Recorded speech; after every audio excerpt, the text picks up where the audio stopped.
èrè òun ní ń kólé ládéládé tí ń kólé lọ́jàlọ́jà tí ń kólé lọ́balọ́ba ó lọ lé. padà àwa ò ní ẹbọ kankan rù bẹ́ẹ̀ ni ikú kankan ò sì ní wàá pa.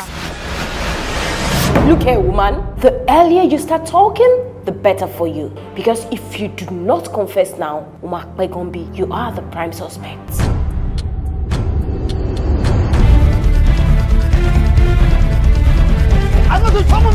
Ayọ̀mí kú ní ọjọ́ wedding ẹ̀. Bímbọ́ pokùnso. Ládé kú toyúntoyún. Fúnkẹ́ gún ara ẹ̀ lọ́bẹ. Èní eléni ni Abáwálé tó ti kó sórí igi. Ó dẹ̀ feel pé nǹkan tó ń ṣẹlẹ̀ ó ní connection pẹ̀lú eré tẹ́ ṣe during your university days about 10 years ago. Taste of Death.